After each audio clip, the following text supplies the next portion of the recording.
Hey guys, welcome back to my channel. If you're new here, my name is Lauren Carden and I just published my very first poetry book.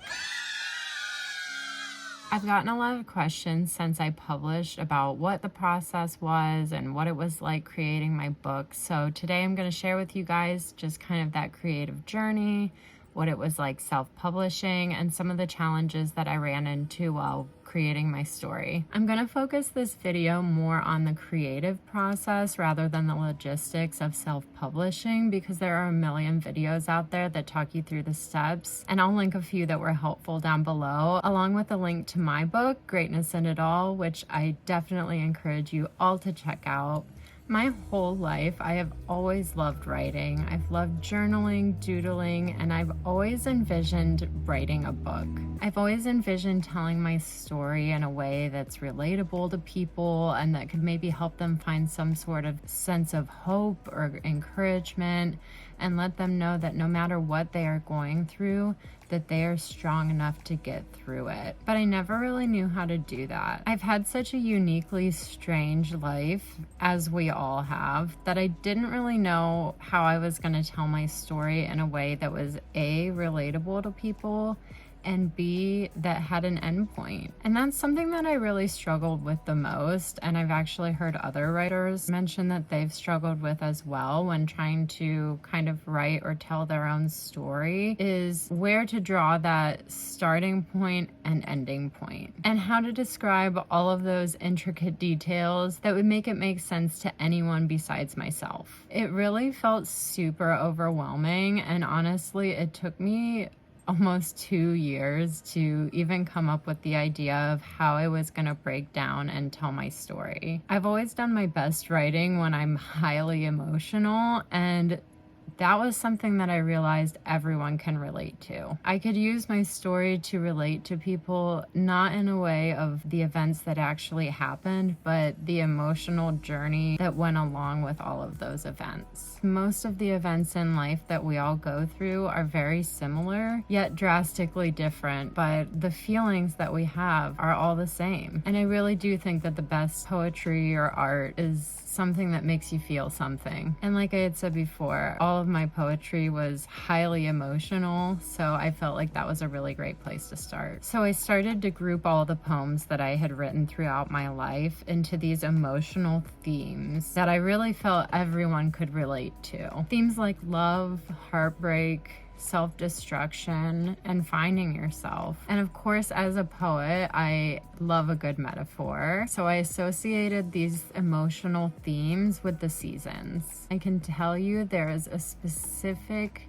feeling of seeing spring flowers for the first time, or feeling that warm sun on your skin after being through the depths of winter. Every single season has a very specific feeling about it, and every day throughout the month and the year, it slowly changes right before your eyes without you even noticing, but you slip into the next season. And that's really what I wanted to do with Greatness in It All, was slowly take you from one feeling to the next. And that's how it's meant to be read, as a story. It's meant to take readers on an emotional journey, and the idea of seasons as the chapters help structure those emotions. And so that's really what I started to base the story off of, was the flow of those emotions through the chapters. So once I figured out the flow, I started going through poems that I had written throughout my entire life.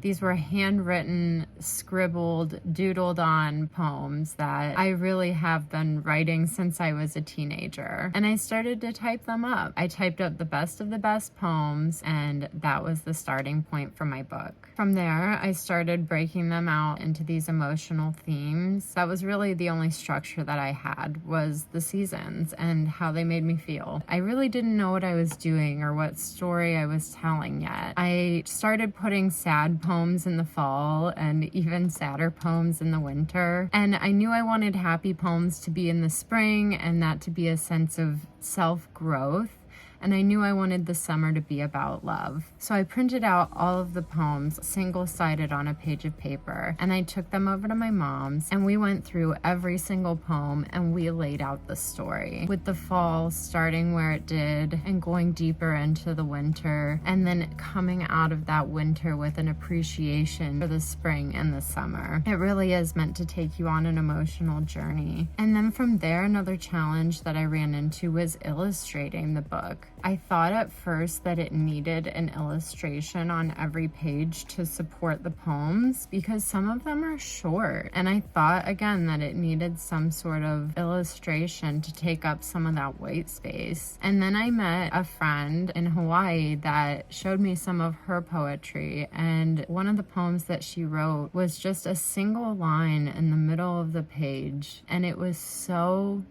impactful and moving that it made me realize that the words themselves are the art. And illustrations can be great and can be helpful, but they're just there to support the words, and that the words are the true art and meaning of it all. So that's when my book really took a creative turn, and I think that that moment really helped me solidify it for what it is now. It felt so freeing to just kind of throw the traditional rules of writing away and format my poems in a way that I felt best told them and best told the story and made it most impactful. That I really feel like that's one of the things that are most unique about my story. Formatting took me a long time, not only because I wanted it to be impactful, but I also originally formatted my manuscript in a Word document, which was traditional letter size, 8 by 11.5, and that is not the size of a book. So I had to go back through and resize my book to fit the size of an actual book. So that's something that I would recommend, is formatting your book ahead of time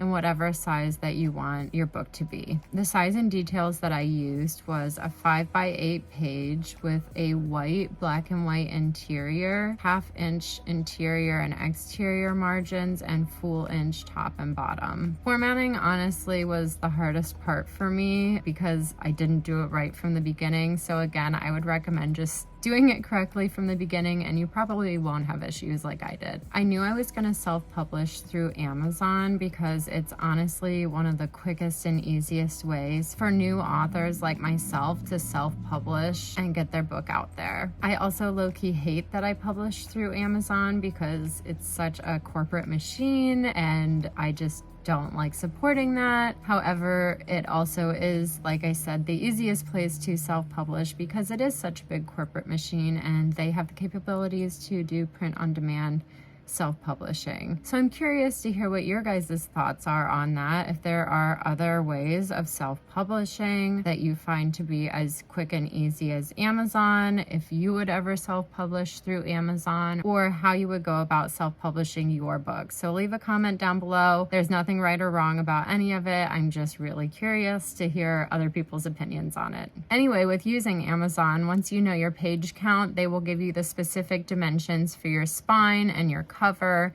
so you can create your own custom cover and spine, which is what I did using Canva. And it's so simple to use. Not sponsored at all, but I highly recommend getting the paid version of Canva. It is so worth the investment. It makes everything so much easier and better and prettier, and that is what I used to create my spine and cover for my book. So once I created the cover and spine in Canva, I uploaded everything to Amazon KDP, and I requested a physical draft of my book. I did that a few times and made a few small tweaks until I felt like everything looked the way that I wanted to, and then I published my book. One thing I will say I noticed with the Amazon KDP printing service is that there is a small bleed variance. So essentially there's a fraction of an inch variance that your spine cover and the internal page could be off-centered by. And this is pretty standard in like any industry. In the clothing industry, there's going to be a seam allowance, but this is something that drove me crazy when I was getting drafts, because the spine text would be slightly off center on some drafts, and other ones they would be perfectly on center, and I hadn't touched the spine text at all.